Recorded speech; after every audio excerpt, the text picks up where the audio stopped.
welcome back to yet another Hist debate. As always, I'm excited to be here tonight. Tonight, we are joined by DU players. Yes, go you guys.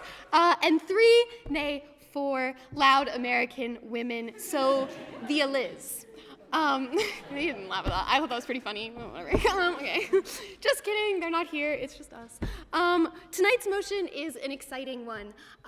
It's our Valentine's motion. It is, this house believes, having a boyfriend it is embarrassing to have a boyfriend. That is the motion, yes. Okay, to be honest, I am ambivalent on this matter. Maybe having a boyfriend is embarrassing, I'm really not sure.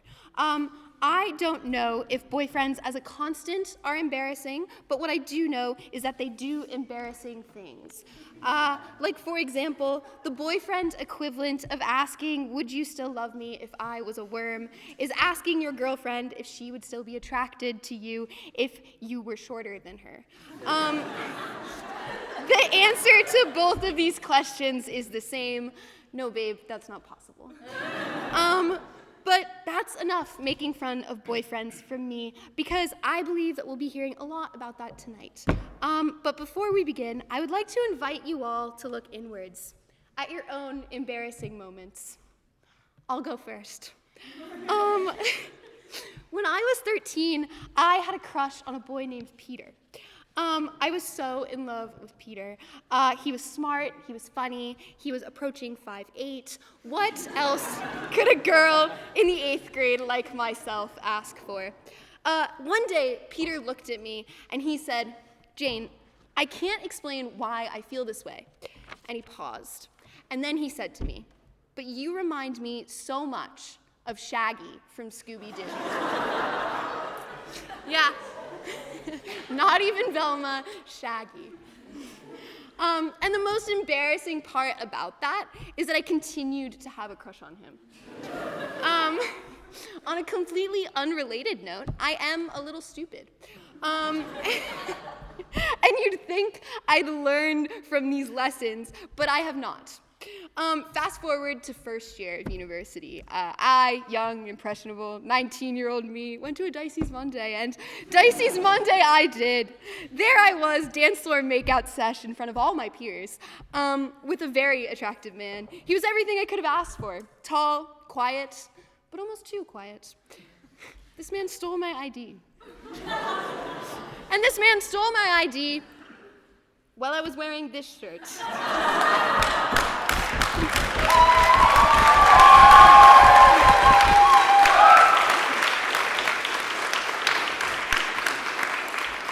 This is the shirt that I wore to the nightclub. And he was plucking my ID out of my wallet, which, yes, is a frog-shaped coin purse I got when I was 8. So tonight, before you find yourselves laughing about the idiot nature of boyfriends, I think you should all think about your own embarrassing moments first. Have some empathy. Thank you.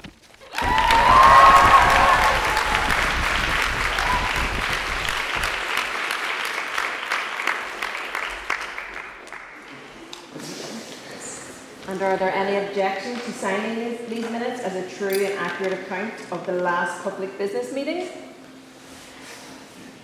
Then I shall duly sign it.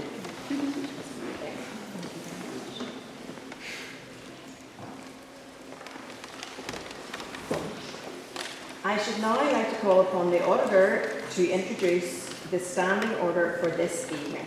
Sure thing. So, standing orders are as follows. Speeches are going to be 7 minutes in length. Guest speeches can be up to 10. We have no guests tonight. So, our treasurer, Aoife, will ding a bell once, sounds like that, at the first minute, and once again at the 6th minute, and then twice when your time is up. So, yeah, sounds like that. And we aren't going to be doing floor speeches tonight, but we do still encourage audience participation. Now, anyone in the audience, not just the speakers, can give POIs, which are like questions or, opposing arguments, to the speakers between the first and the second bell, so in the middle 5 minutes of each speech. But speakers don't have to take your questions, it's just more fun if they do. If you agree with something, you can shout, "Hear, hear," and if you disagree, you can shout, "Shame." But please be respectful with that. So, I'll pass back to the chair. I will now call upon the correspondence secretary to introduce the speakers. On the proposition, speaking first for DU players, we have Alex Green.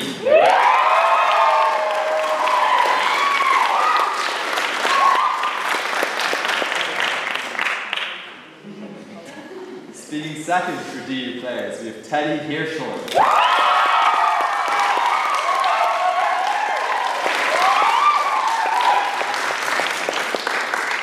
And closing the case for DU players, we have Isabel Darcy.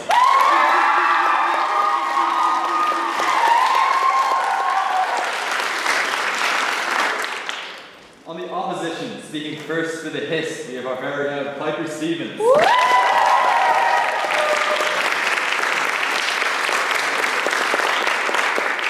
Speaking second for the Hist, we have Keaton Peer.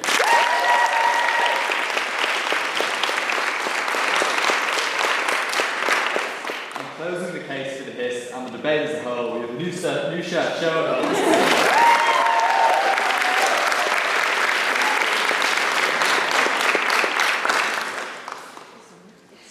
The question before the House this evening, in this House, is this House believe, does it believe having a boyfriend is embarrassing? And I should now like to call upon the first speaker to propose the motion to the House.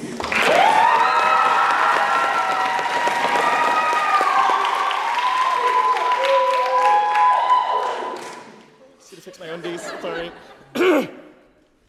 Boyfriends. Who has them? Who wants them? Who can't get rid of them? Who wishes they weren't sat beside them right now? Growing up, I spent my misspent youth praying for a big, hunky man, preferably my geography teacher, nicknamed the Bull, Mr. Healy, you are forever an absolute ride, to whisk me off my feet and call me his devoted love and recite Christian Vespers.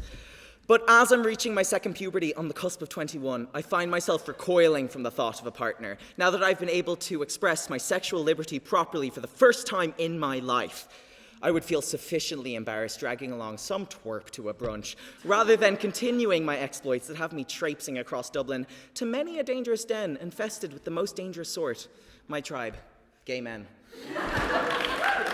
My name is Alex Green, and I do believe it's embarrassing to have a boyfriend, and I hope to convey this to you through explaining how a boyfriend is a performative action that damages your own reputation, stunts your growth, and holds you back from necessary hedonism that we all must experience.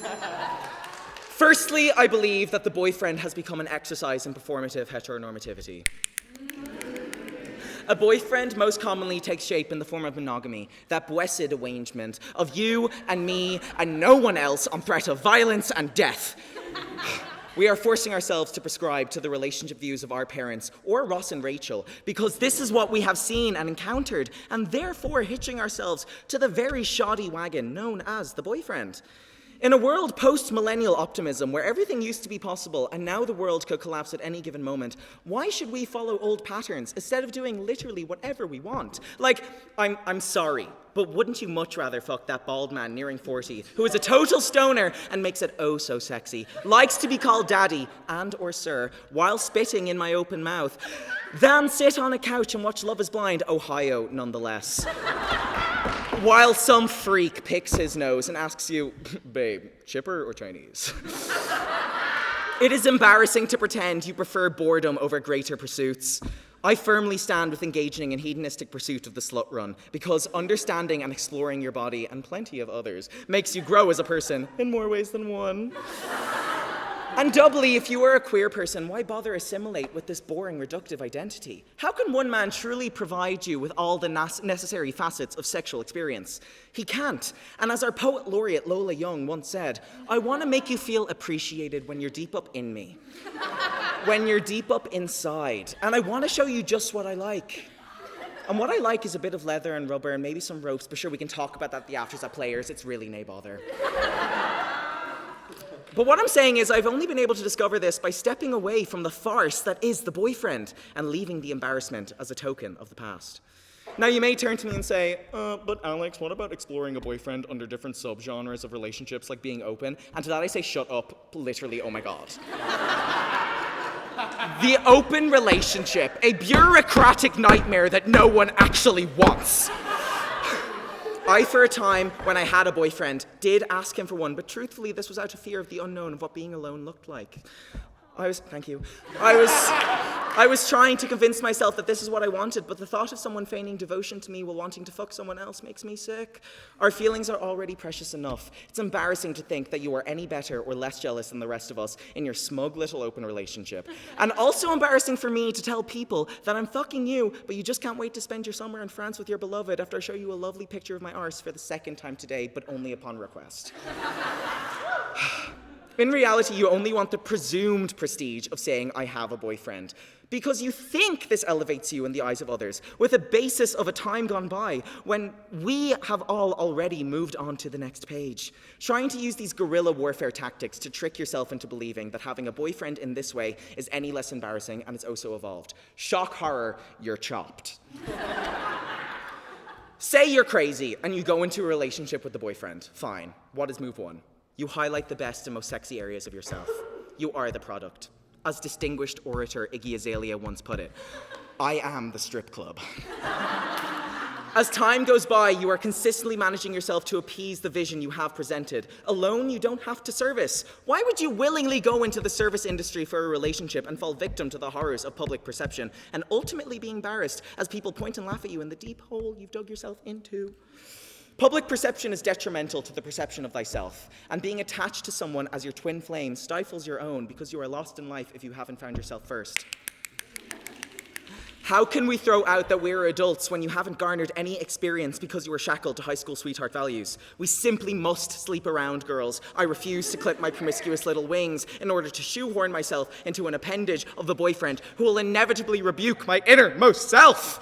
In the words of Poet Laureate Lola Young, once again, I'm too messy, and I'm too fucking clean. And I'm too perfect till I show you that I'm not. 1,000 people I could be for you, and you hate the whole damn lot. I will and have been the hero of 1,000 faces in order to shapeshift for the gaze of a man, but ultimately it will be rebuked.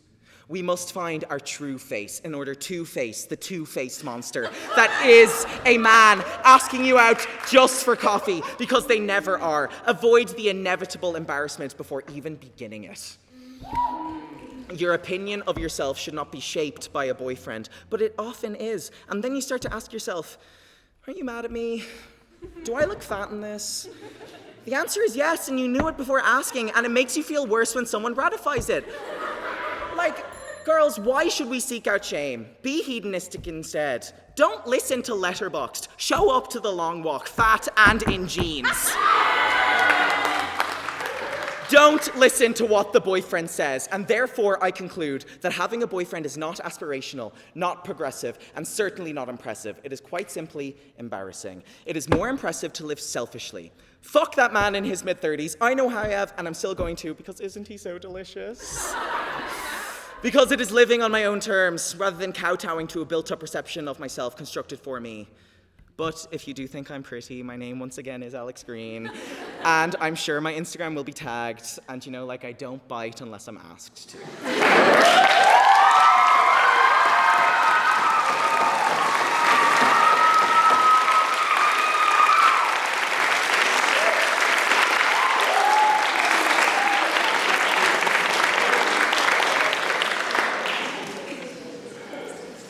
So we thank Alex for that absolutely fabulous speech on paper.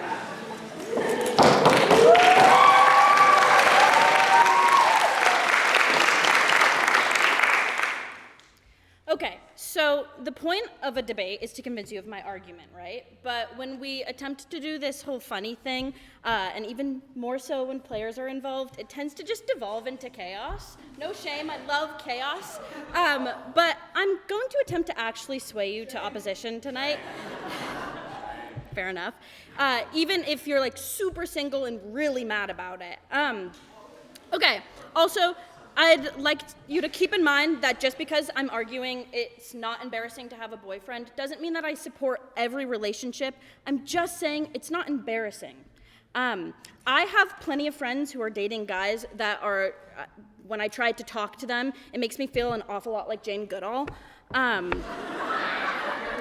I'm focusing on this type of guy, not like dangerous or evil ones, because that's not embarrassing and it's a very different debate. Anyways, you might be wondering, what makes me qualified to speak on this topic?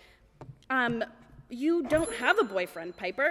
Matter of fact, when was the last time you had a boyfriend? To which I'd say, leave me alone, that's not important, you're focused on the wrong part of the motion.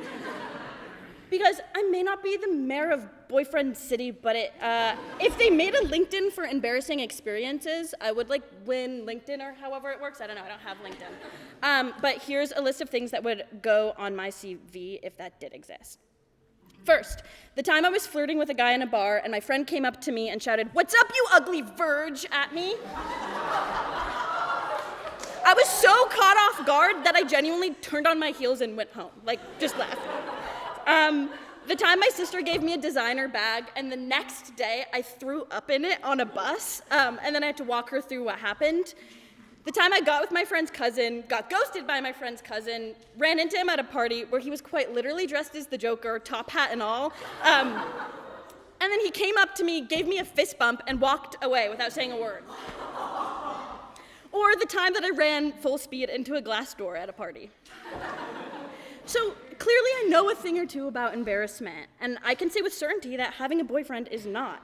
I don't even think having an embarrassing boyfriend is embarrassing. Just because he's embarrassing himself does not mean you should be embarrassed. It's character building. How are you supposed to know you're funny and interesting and have things to talk to strangers in the line at the bathroom? Just saying.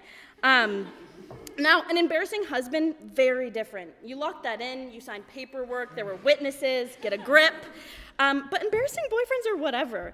If you're cooler than your boyfriend, then you're both gonna figure that out very quickly. And then he's either going to, A, be obsessed with you and worship you, or B, be obsessed with you and hate your guts. In that case, you dip. Either way, you learn something new about yourself, and he's going to like your story every single time you post. So I say embrace the aura gap. Now, if you aren't with me yet, maybe this story will convince you. I turned 21 in November, and I had a birthday drinks thing in a pub to celebrate. This pub was 30 minutes walking from my apartment, and it'll become apparent why that's important very soon. So I invite this guy to the party. He brings me a gift. Sweet, right? Yeah. Wrong. Oh my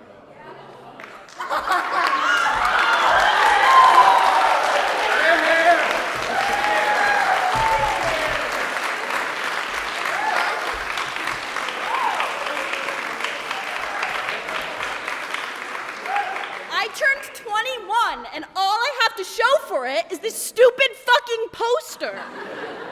After the party, I spent the night at my friend's house because she lived right next door, which meant the next morning, in broad daylight, I had to walk home carrying this shit through Dublin. Yeah? Did you frame it or did he frame it? No, that's the worst part. It came framed, so there was no hiding it. I'm through the streets of Dublin like this. People are coming up to me and asking about it. It was awful, and I was hungover. I framed it. This is true.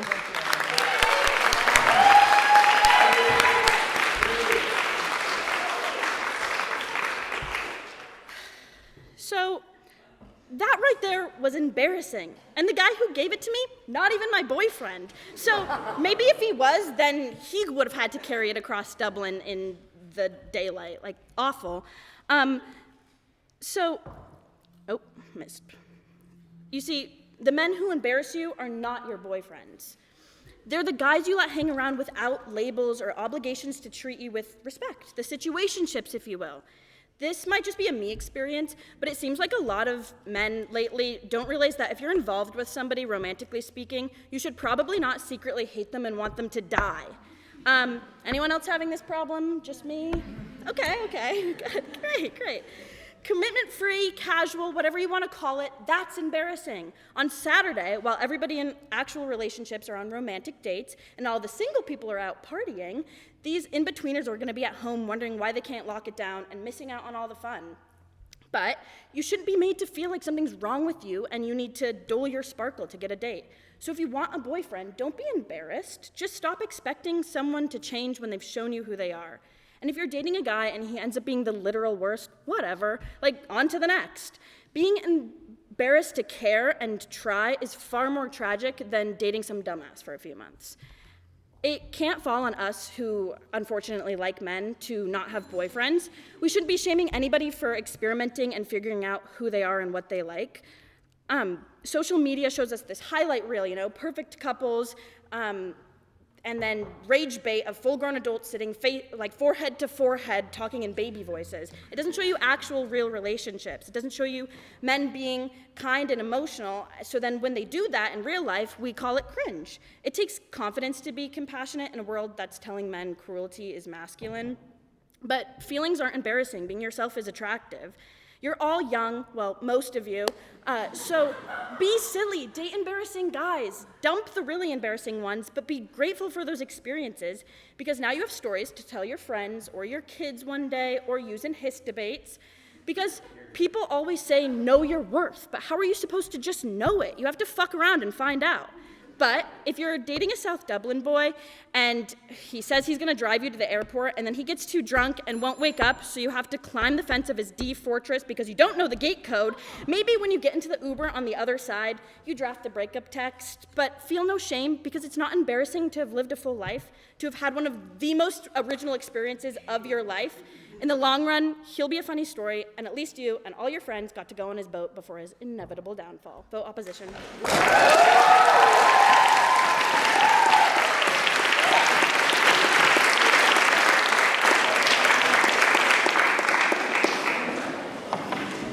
We thank typewriters for the very informative speech. It was excellent, and we call on Teddy.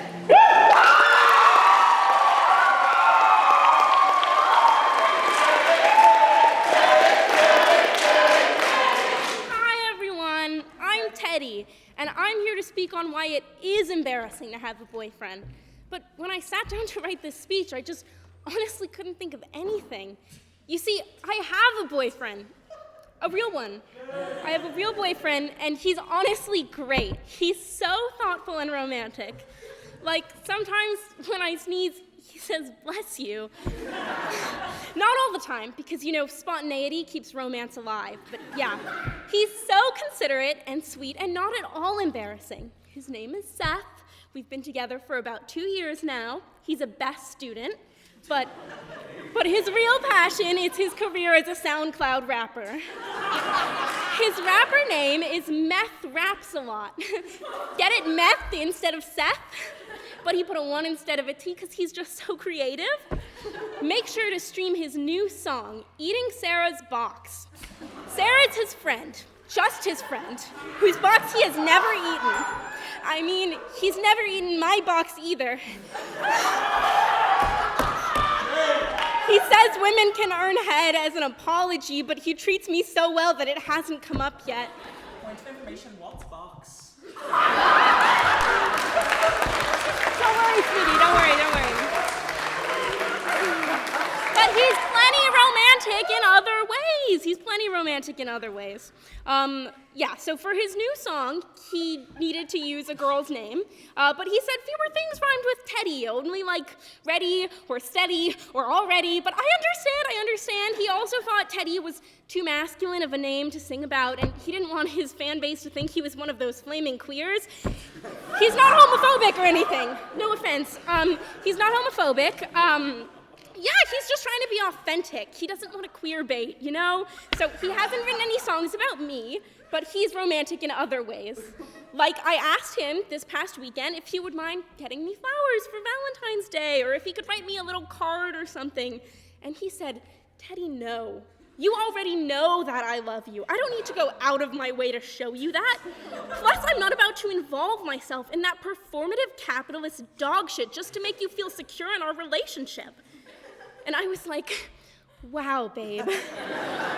Thank you for calling me in and waking me up to my selfish, deeply problematic mindset. I'd love to explore more thoughtful consumption together. I didn't know you were interested in anti-consumerism. That is so wonderful.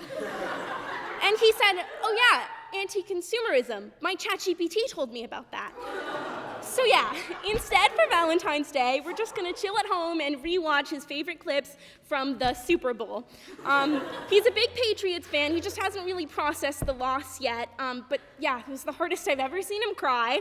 You know, it wouldn't be my first choice for Valentine's activity, of course, but I love him, and it's his Valentine's Day too. You know, I want to support his interests, and other than that and SoundCloud rapping, he really only has playing the guitar loudly in public places.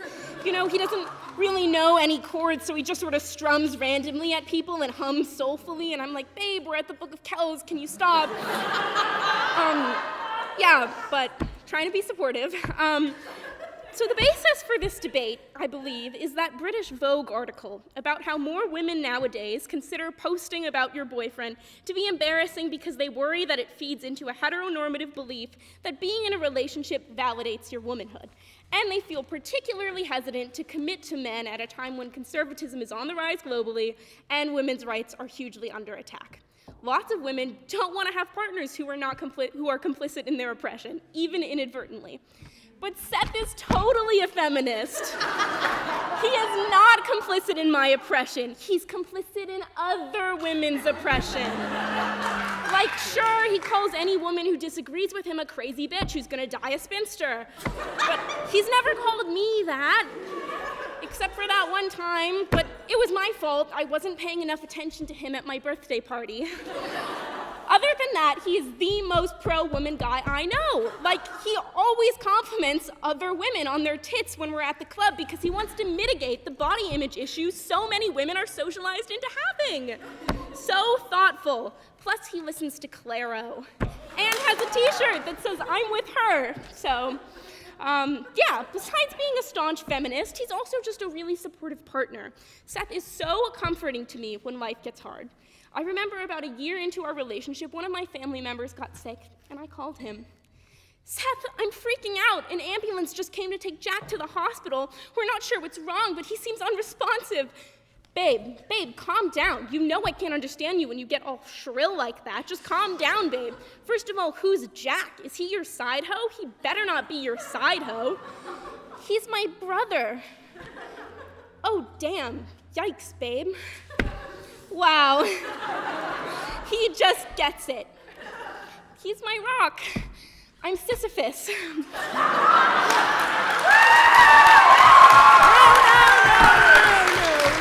I'm kidding.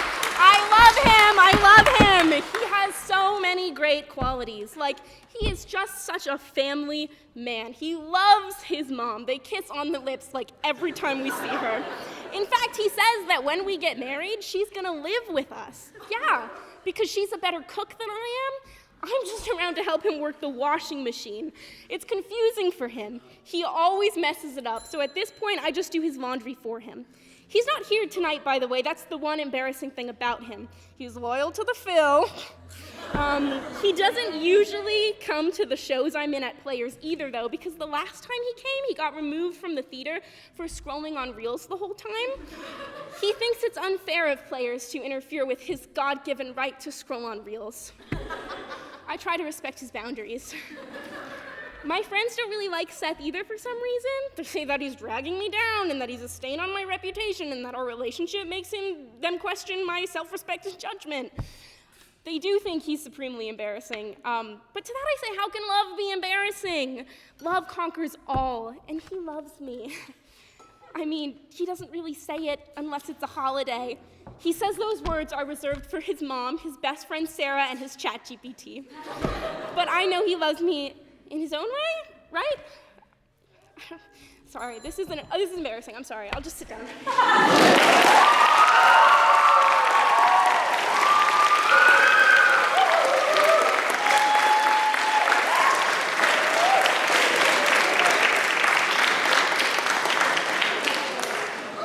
Thank you, Teddy. It was absolutely fabulous. And you and Sarah deserve a free session.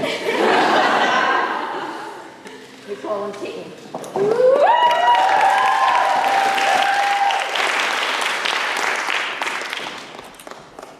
All right, so for those of you who know me, you might find it quite peculiar that I'm speaking on this side of the house tonight. And to put it into perspective for those of you who don't, I'm avoided by entire friend groups of guys.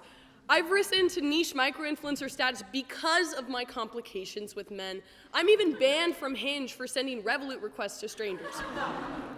But contrary to popular belief, I actually love men. I'm more boy crazy than I was during peak One Direction. And I love having a boyfriend. In fact, I love having a boyfriend so much that I make it to my mission to have as many at the same time. So, for all of my boyfriends here tonight, I just want to say thank you for supporting me. It means so much. I love you.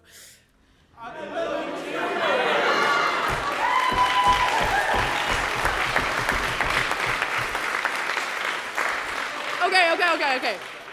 I just want to clarify that was a joke. My singular boyfriend wanted me to put a disclaimer that I'm only dating one person at the moment. So, thank you, babe, for letting me make that joke.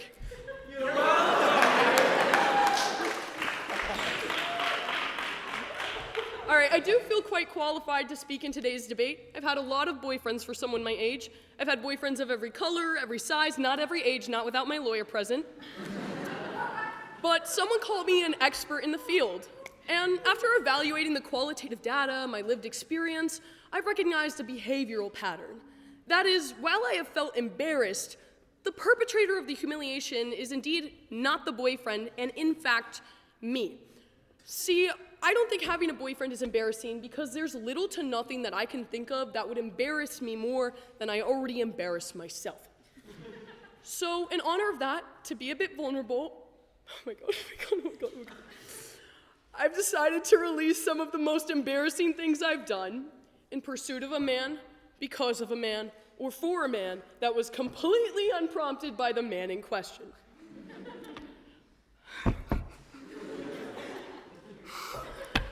Number one, when I was 14, I had a crush on a boy who did competitive improv. I could leave it at that.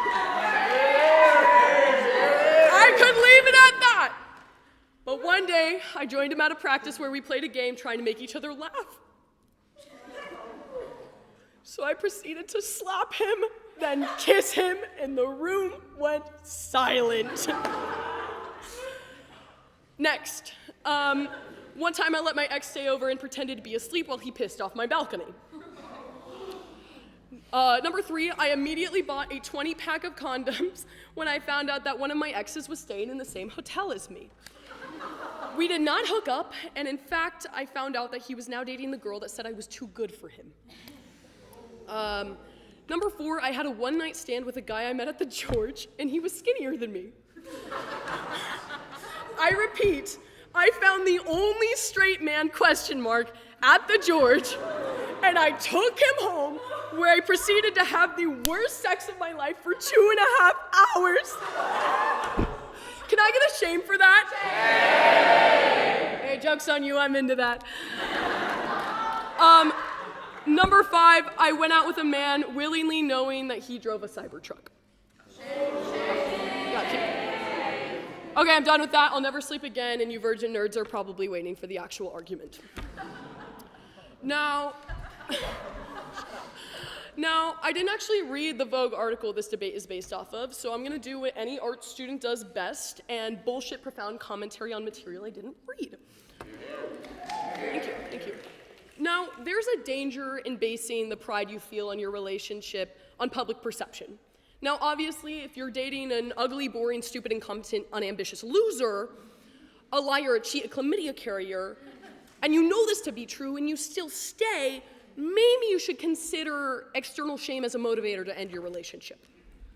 But when it comes to men not within those categories, I know there's few, but not within them, men who are intelligent, compassionate, good individuals, I don't think it's embarrassing to call them your boyfriend. I think this debate has surpassed the threshold of receiving the love you deserve from your partner and transformed into expecting people to give love beyond their means.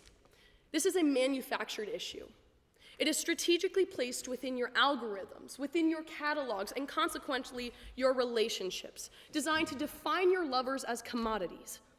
This is the first time in the history of ever where our lives are constantly surveillanced, performed, and posted for the world to see. Our presence is our currency, our relationships are our capital. How others base the quality of our own friendships and partnerships are contingent on Burr baskets and Balenciaga bags, rather than the years of shared struggle, laughter, and love. The thing that is truly embarrassing is allowing these superficial judgments to infect your perception of the people that you care about. When you have a good-hearted, unconditionally loving boyfriend and begin to doubt his worth because he doesn't dress a certain way, or talk a certain way, or like certain things, or buy you certain things, that's fucking bullshit. You are a victim of the TikTok brain rot, if he wanted to, he would machine, and you don't fucking deserve him, you shallow fucking bitch. And I say that because I was that. I took someone who cares about me for granted because I was told I was too cool for a boyfriend. Newsflash, as a lot of you guys have learned, I'm not that cool anyway. And it doesn't matter. Okay. It doesn't matter if they make me cooler as long as they make me better. I made a joke earlier about having multiple boyfriends. That's not true. I have one. And I fucking adore him. And I don't want to pull the whole, oh, I love my boyfriend card. But my boyfriend is maybe one of two people in this godforsaken country I can be completely myself in front of. I can be emotional, I can be erratic, I can be stupid, ugly, and he'd still celebrate me. He holds me accountable when I act out of character because he knows who my character is, and he's taken the time to learn it and forgive it. And I cannot believe that a few months ago, there was a reality in which I was embarrassed to have someone like that in my life. And it takes strength to admit that that embarrassment had nothing to do with him and everything to do with my own insecurities, fragilities, and fears. And until you come to that conclusion, you don't deserve to have a boyfriend. Love is the point of life. It's why we build communities, it's why we fight wars, it's why we make art. Love is why we live. And it's not embarrassing to love. It's not embarrassing to be loved. It's embarrassing to have love and actively not choose it. So I don't think having a boyfriend is embarrassing, and I think you should all vote on the opposition tonight.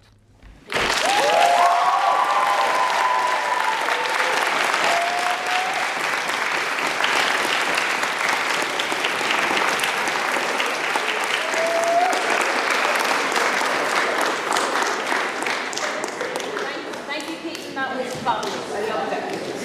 Now go on, Isabel.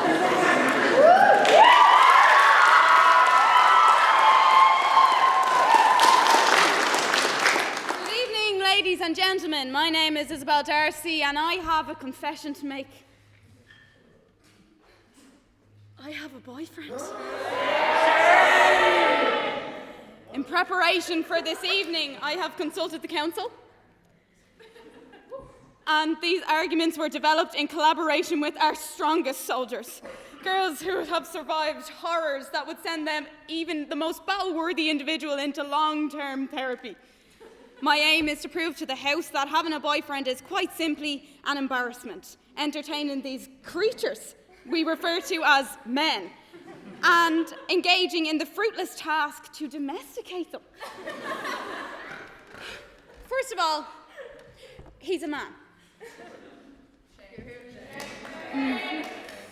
We've all seen them in the wild. Here's an example of one of these specimens, my boyfriend. Who has made his own fashion choices for this evening, as evidenced by his cowboy boots. No attempt to hide these atrocities will deter him from proudly donning them in public. This is the horror, the mental torment and anguish we girlfriends endure daily. It is a miracle he even showed up tonight because the fantasy football league was on. Men are traumatic to encounter, romantically or not, and embarrassing to even consider letting be your boyfriend.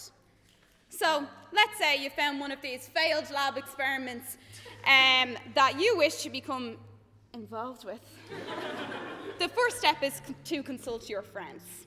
You pull up his Instagram, the one you have religiously stalked. A photo of him holding up a fish from 2018. a school football final, and his 6th-year trip to Albufeira captioned, "Lads on tour." The jury does not take long to deliberate on their decision. He is not worth it. A unanimous verdict. Do you listen? Do you fuck? In response, you insist, "Oh, he just doesn't photograph well," like the official talk on stage slogan. He's taller than me. Okay. Wait, look at his hands. Look at his hands. He doesn't look like that in person, I swear. The arguments are rebutted. The attempt to save his first impressions are over. The verdict stands. And now is the fun part. A nickname is bestowed upon him. Some honourable mentions over the years include E.T., Fupa, if you know, you know, Dobby, Eyebrows, and Ellen. As in, yes, as in Ellen DeGeneres. Yeah. Nonetheless, he has made a true boot camp. The next stage, the judges' houses. He is invited to meet the girls.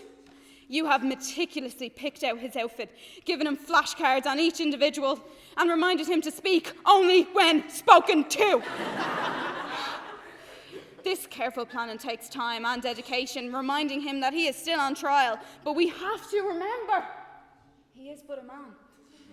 He shows up late, wearing the wrong jumper and those God-forsaken cowboy boots. To the council's disgust, he has not brought them any flowers, nor does he offer to buy a round. You can already see the harsh comments rolling into the group chat. He seeks to redeem himself by offering to roll them a smoke. But the girls are American. Oh, yeah, and viciously against any form of nicotine. Predictably, those flashcards were a waste of time. Did he read them? The more pressing question is, can he read? He has been sentenced by the court, but you blindly offer him a probation period. Granted, he pops the question. Will you be my long-term, long-distance, low-commitment, casual girlfriend?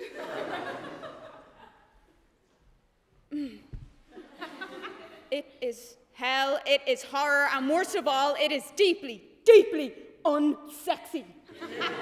So, now you're a couple of weeks in. You've had plenty of alone time. And suddenly, he wants to make it public. He's holding your hand, kissing your forehead, calling you sweetheart in front of your friends. It is 9 o'clock in the morning, and it is the art block. We have all seen the trench posts, ladies and gentlemen. Get your shit together.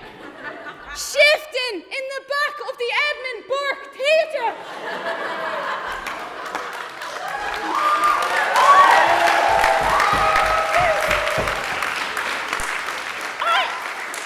I am trying to do my wordle, and all I can hear is the unholy sound of too much tongue. There are plenty of places in Dublin or Wexford where you can express your affection publicly. The Hamilton disabled toilets are not one of them.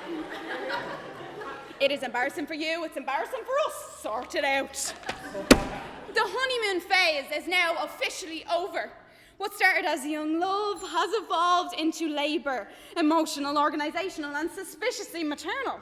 He doesn't brush his teeth. He doesn't wash his clothes. And he doesn't know the difference between there, and they are. Am I supposed to teach him these things? I did not sign up for this. This newfound role is solidified when you are faced with your first man flu, or more commonly known as a head cold. He won't take paracetamol. He won't get out of the bed. And he's non-stop in your ear about how sore his throat is. You now understand why your ma wants to divorce your dad. And are you telling your mates this? Absolutely fucking not. Why? Because you're fading into it. You booked that doctor's appointment. You picked up his prescription. Do you know who used to do that? His mammy. Shit. You are dating a man-child.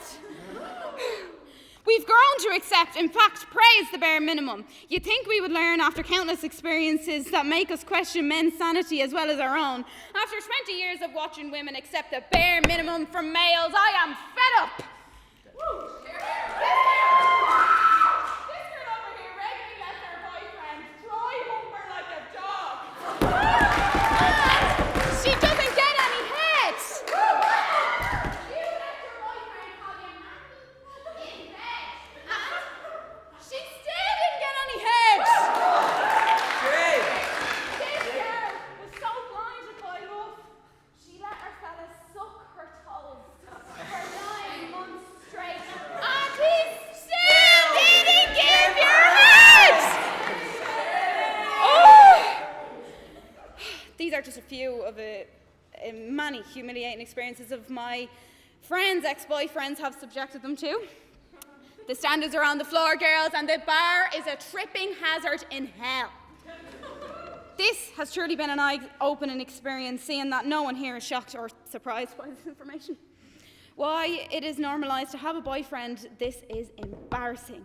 It is mortifying, humbling, demanding, and utterly draining. We have to stop this cycle of embarrassment, and I must uphold my dignity and self-worth. In the words of Aoife O'Farrell, PJ, I am breaking up with you.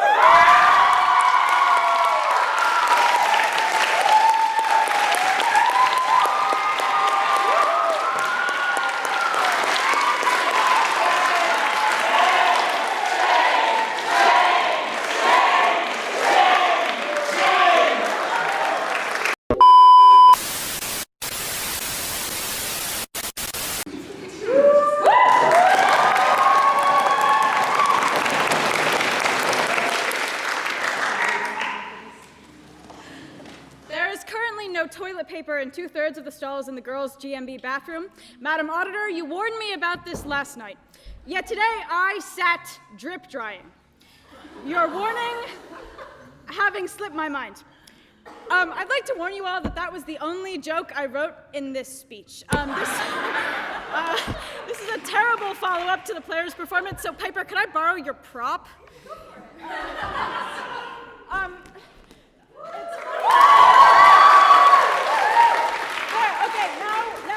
Something funny. This speech is the result of what happens when you try to write this during a social theory tutorial. Sorry, guys.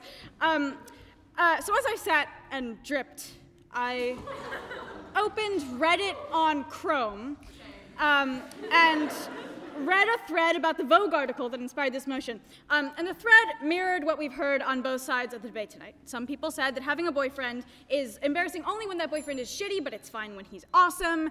Some people said that women are sick of feeling like a relationship with a man is the only thing that can validate their femininity, or sick of feeling that having a boyfriend grants you prestige. But I want to draw your attention to the room that we're in right now. All 3 debates hosted in this chamber this week have motions dealing with gender, particularly with motions addressed to women but about men. This house believes chivalry is dead from the Eliz, this house believes it's embarrassing to have a boyfriend tonight, and this house would take him back from the Phil tomorrow night.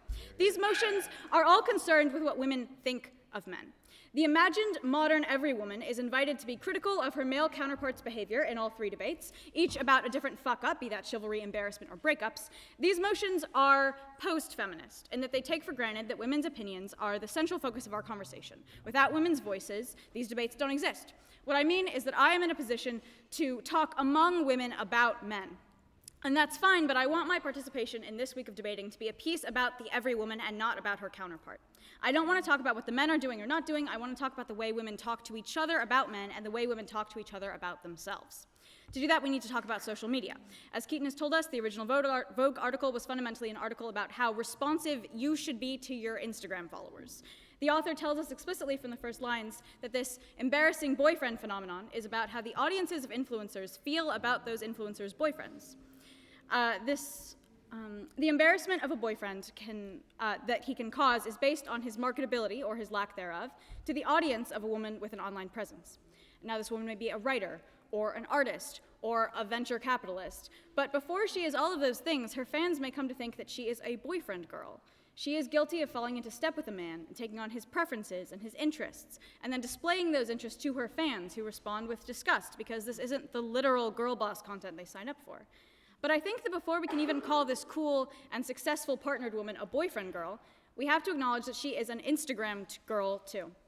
In fact, she's an Instagram girl before she's anything else, because to become anything else, she must be seen, and she can only be seen online. Her commenters and viewers are other women, strangers who know her and her heterosexual brand superficially. They develop parasocial relationships and communicate their expectations of what it means to be a girl's girl through comments and DMs, and the woman that they are DMing is the real subject of this debate, not her boyfriend. 30 years ago, Margaret Atwood wrote, "You are a woman with a man inside watching a woman. You are your own voyeur." In the 1990s, the public eye lived in television sets and radio broadcasts, but now it lives in our phones. Inside the subject of our debate is a community of women watching the man inside her. Watching for internalized misogyny, yes, but also watching for failures of her response to meet the needs of the community. These needs reflect the flow of information required for online entertainment, the way images and associations create and recreate our expectations for this very personal entertainment, an entertainment created by personalities that confuse their own private and public lives. The trajectory of public acceptance of feminism corresponds with these blurred boundaries of actions and observation. The male gaze lived inside Margaret Atwood's woman, but the hive mind of discourse about the male gaze lives inside the Instagram girl. She anticipates their reactions to her actions, aware of her responsibility to respond to them. None of her decisions about what to post are casual. Her boyfriend becomes a part of her brand that her audience can decide not to support. Her brand is the most important thing in the world to her. Her boyfriend's failure to align with what her audience thinks the modern woman should look like, independent, capable, and reflecting their struggles on the dating scene, makes him a liability. Embarrassment under the harsh light of a comment section or an open DM page is a very interesting reason to avoid dating men. It's different than past reasons feminists gave for forswearing relationships with men, such as rape culture, economic abuse, and loss of autonomy, both legally and interpersonally. Some have posed the idea that women are embarrassed to ally themselves with men because of men's particularly bad reputation right now. The article mentions a podcast host describing having a boyfriend as a very Republican thing to do, meaning that she associates having relationships with men with political conservatism. But if heterosexuality dooms women to political conservatism, or at least the appearance of it, what should left-wing women do? Go abstinent? Date other women? If you're heterosexual... Oh, hold on. If you're heterosexual, worrying about appearing heteronormative is kind of too little, too late. For a legitimately straight woman, the disappointments of straight dating leave her with two options: being actually queer or doing political lesbianism. Now, one of these options eats pussy, and the other one eats ass. Political lesbianism is completely unsustainable. Comparisons to the 4B movement are superficial, since that movement had specific political demands and took hetero-pessimism much further than the Discover page. Refusing to date men because of social pressure from other women, rather than the actions of men, gives over your autonomy to a new force: the pressure to enact feminism, which is public before it is authentic. Women are expected to listen to second opinions, to third opinions, to fourth and fifth opinions before they are expected to act according to what they really want. So what do women want? They don't want to be publicly embarrassed by their partners. I am publicly embarrassing myself right now in front of my girlfriend by giving this speech and like trying to be funny, but like I couldn't do it. I'm so sorry, you guys. But if the root of embarrassment we're talking about comes from their peers rather than their boyfriends, the role of the boyfriends themselves is irrelevant. And this stops women from having relationships just because they like them. This tells our every woman that she should consider what her audience wants from her performance of feminism before she considers her own desires, romantic or otherwise. It's not embarrassing to have a boyfriend. It's embarrassing to crowdsource your love life, not from your friends, but from your fans. Thank you.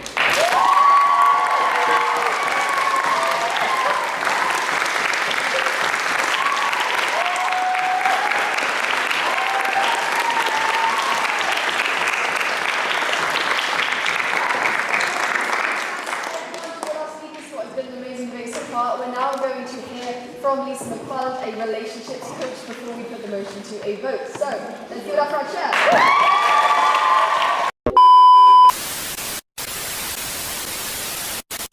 I have a bigger problem with the Cybertruck. Dear God in heaven. Sweetheart, you're so much better than... I don't care.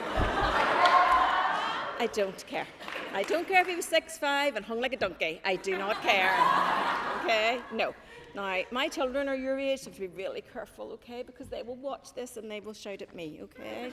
All right, okay, so we're just going to be... But we need to talk about this orgasm gap thing. But anyway, we'll get into that in a second. Okay. Loved it, Alex. Fabulous. Absolutely brilliant. Absolutely brilliant. I've loved it, loved it. And I hope my IG is pretty real. And I hope there's plenty of heartache on it and lots of arguments and all that sort of good stuff. Yeah. Cybertruck? No, absolutely not. Absolutely not. Okay. I've had a boyfriend for 36 years.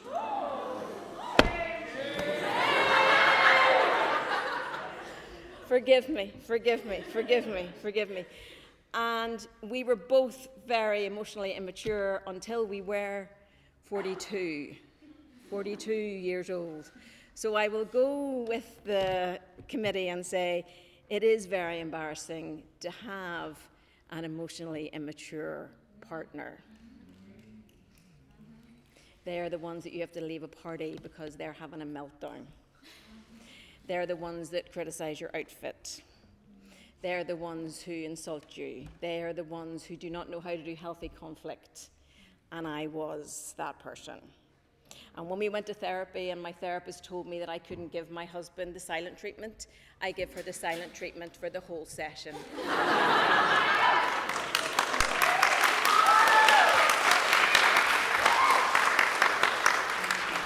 She deserved it. She was very cheeky to me and she absolutely deserved it.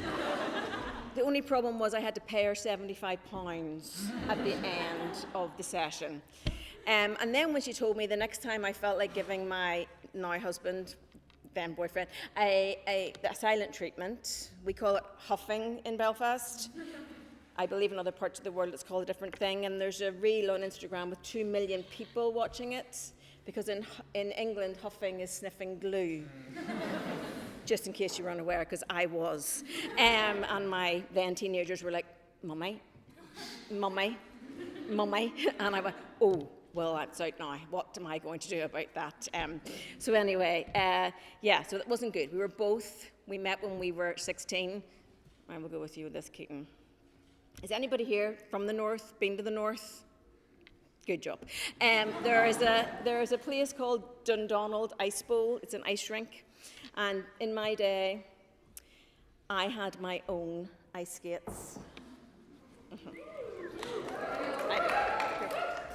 And this said boy rented his ice skates. They were blue, and we, people who had ice skates, called them blue bombers.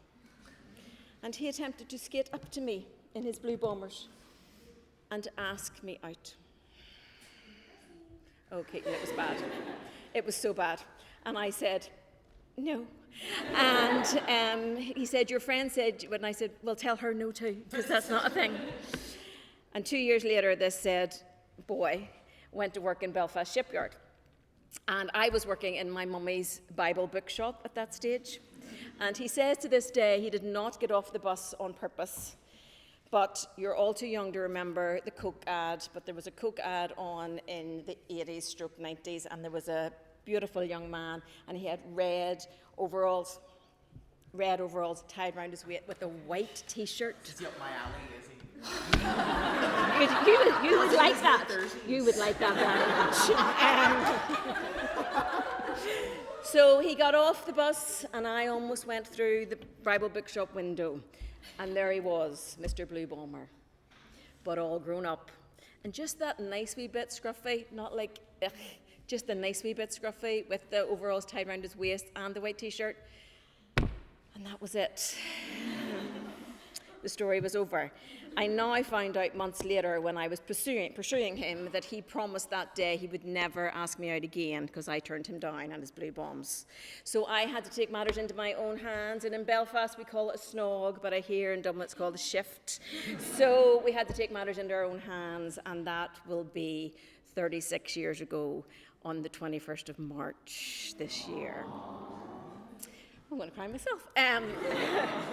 And we celebrated our 30th wedding anniversary there on January 1st.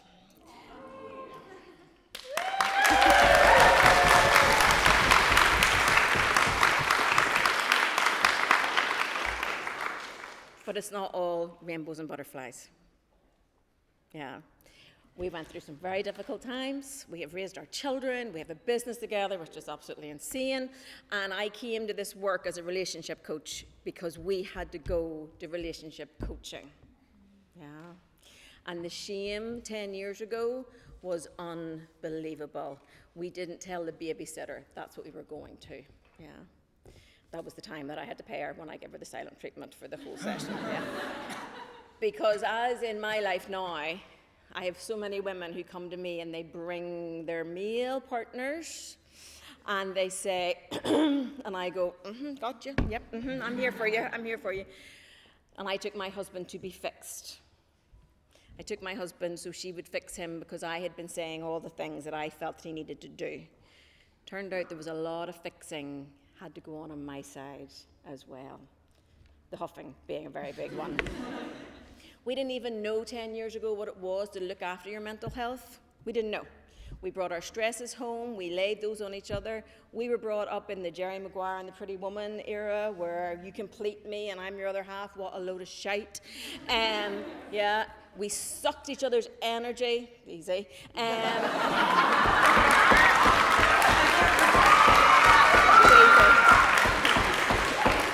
So, sorry. Just very easy. Sorry.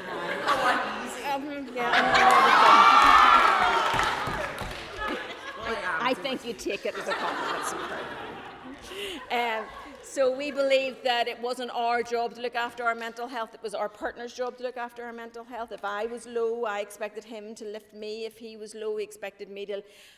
It was not going well. And our 16-year-old at that stage said, "Are you two still arguing about the same thing?" And I was like, "Get that woman's number. We need to get this shit sorted out right now." So we went and she taught us things about our love languages. Does anybody know what their love language is? Okay. Does anybody know what their partner's love language is? Because the bottom line is we show love how we want to receive it. I had a couple one time and we were chatting and she said, "And the bath thing has to stop, Lisa." And I went, "Oh, this could be very exciting for me. What is the bath thing?" And she said, "Every night I come home and he has a bath and the candles and the wine setting." And I'm going, "Okay, this is a terrible problem. Let's just deal with this." And I said, "And that's not, no, when I come home from work, I want to talk to him. And he sends me off to the bath and I was like, "Oh," and he looked and he went, "But that's what I would like." And I said, "You're loving her how you would like to be loved, not how she wants to be loved." Isn't that adorable? I get to do it every day. It's fabulous. Yeah, so we love our person, so learn to love your person in their love language. So if their love language is acts of service, do acts of service. If their love language is words of affirmation, speak words. Sorry, women, put your fingers in yours. Guys, if you have to set an alarm on your phone, set an alarm on your phone, okay? Write the words on your phone, set an alarm, repeat every day, okay? Just repeat, cycle, repeat, okay? We don't care, okay? So speak in their love language. Maybe it's time, maybe it's gifts, whatever it is. Do you know your attachment styles? Do you know your partner's attachment style? Do you put words to them when you're in conflict? Do you say, "I'm getting anxious right now, I'm going to need a little break to regulate my emotions"? Good job. Do you say, "I'm feeling overwhelmed and I need some time"? Do you say things like, "I want to avoid this conversation. I want to avoid this conversation, but you know what? I love you and I'm going to sit in this, but I might need to take a break now and again"? If you are the avoidant and you say, "I can't talk about this right now," you must be the one to bring it back round. You cannot say, "I don't want to talk about this anymore," and leave it on the shelf. The anxious will go through the roof. And they will give you the silent treatment, okay? And then you'll have to go to therapy, so just do what I'm telling you right now, okay? If you kick the can down the road, it's your job to go and pick it up, okay? Do you know what spontaneous desire is versus responsive desire? Yeah. Lots of my couples have a hard time going from spontaneous desire. It's just lust. It's just the love goggles. It's just all the chemicals. I'm not going to tell you anything different, okay? That's when you need to ask a loyal friend, are they actually a good person, or am I just love why they love bombing me, or da-da-da-da. And then a lot of my couples have a hard time going from spontaneous desire to responsive desire. Responsive desire is twofold. Responsive desire is that you see your person from afar. So, I've forgotten your name. PJ watches you do your speech. And even though you're making fun of him, his wee face.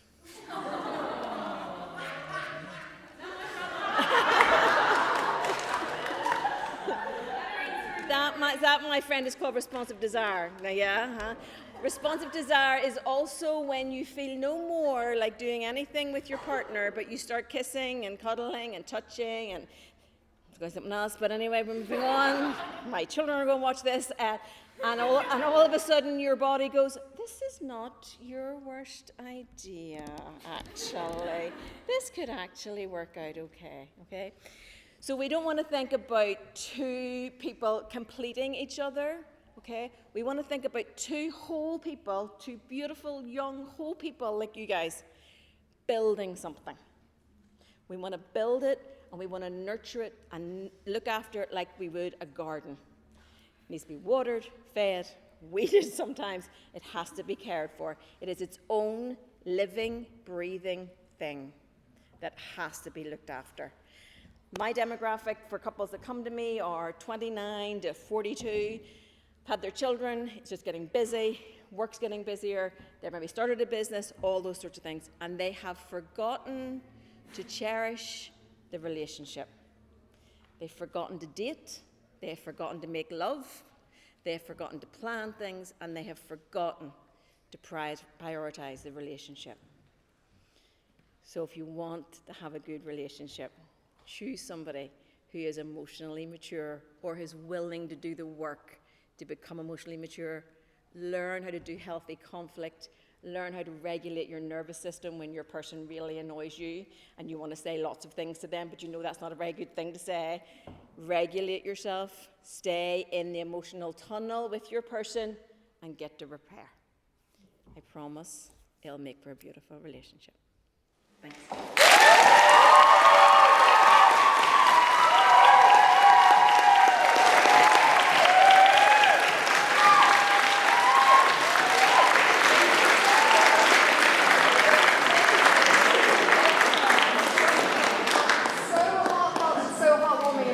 Take it back to a really low place, and we're going to put it to a vote where if you agree with the motion, you're going to shout aye as loud as you can. If you disagree with the motion, you're going to shout nay as loud as you can.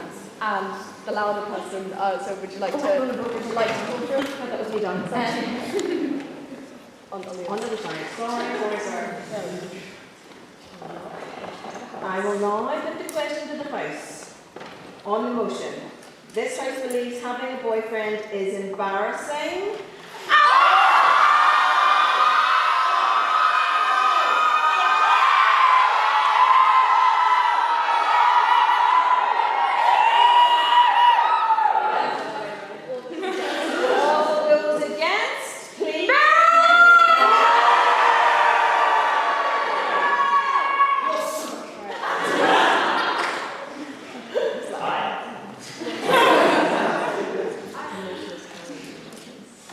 The motion is carried.